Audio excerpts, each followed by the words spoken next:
السلام علیکم، میرا نام وقاص احمد ہے۔ امیری اور غریبی میں فرق کے بارے میں ایک شخص بہت خوبصورت تحریر ٹائپ کی، جس کا میں مخفف آپ کو بتاتا ہوں۔ کہتے ہیں کہ امیری اور غریبی میں اسی طرح ایک فرق ہے، جس طرح ایک شخص کے پاس بارش کے اندر چھتری ہے اور دوسرے کے پاس چھتری نہیں ہے۔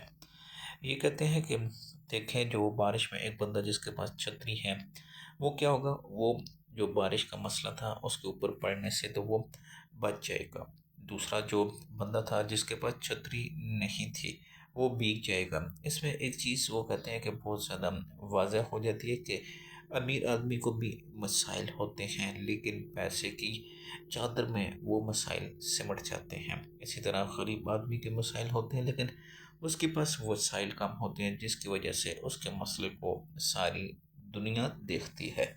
اب ہونا تو یہ چاہیے تھا کہ ہمیں اپنے سے نیچے والے کو دیکھ کر شکر بجا کرنا چاہیے تھا، لیکن ہمارے ہاں ترتیب الٹی ہو گئی ہے کہ ہم اپنے سے اوپر والے کو دیکھتے ہیں، ایک تو گردن بھی اپنی تھکاتے ہیں اور دوسرا اپنے آپ کو کوستے بھی رہتے ہیں۔ حدیث کا مفہوم ہے کہ جو شخص قناعت اختیار کرتا ہے وہ سکون میں چلا جاتا ہے۔ اس کے اگر جملے کی گہرائی میں جائیں تو بہت زیادہ ہمیں ایک راز ملتا ہے۔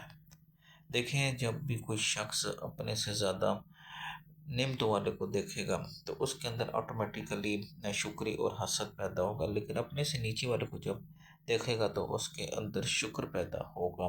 تو ناظرین، اپنی زندگی میں جو نعمت اللہ نے دی ہے اس کو انجوائے کریں، اور جو نہیں دی اس کے لیے کوشش بھی ضرور کریں، اللہ سے مانگیں بھی ضرور، اور اس کے لیے جدوجہد بھی ضرور کریں، نہ کہ اس کے لیے حسد اور سڑنا شروع ہو جائے۔